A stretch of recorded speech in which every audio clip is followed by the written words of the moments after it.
ప్రసిద్ధ పుణ్యక్షేత్రం వేములవాడ రాజరాజేశ్వర స్వామి దేవస్థానం ప్రసాద తయారీ కేంద్ర భవనం పెచ్చులుడుతుండటంపై సిబ్బంది భయాందోళనకు గురవుతున్నారు.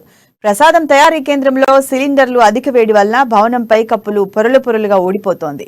గతంలోనే ఆలయ ఇంజనీరింగ్ అధికారులు డిస్మెంట్లను ఆదేశాలు ఇచ్చినా అదే భవనంలో యథావిధిగా కొనసాగిస్తున్నారు. ప్రతిరోజు సుమారు 35 మందికి పైగా సిబ్బంది ప్రసాద తయారీ కేంద్రంలో పనిచేస్తున్నారు. ఆలయ ఉన్నతాధికారులు వెంటనే ప్రసాదాల తయారీ కేంద్రం మరో చోటుకు బదిలీ చేయాలని సిబ్బంది కోరుతున్నారు.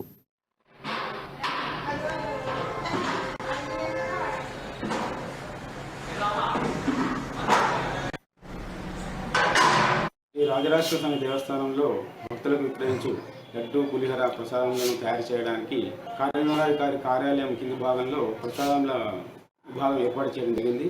ఈ భవనం సుమారు 20 సంవత్సరాల కింద నిర్మాణం చేయడం జరిగింది.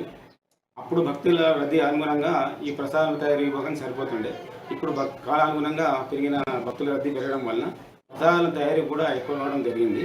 దానివల్ల వంట గదిలో ఏర్పాటు చేయని పొయ్యిల వలన అధికంగా వేడి ఏర్పాటు కావడం, దాంతో సీలింగ్ అనేది పెచ్చులుడిపోవడం జరుగుతుంది.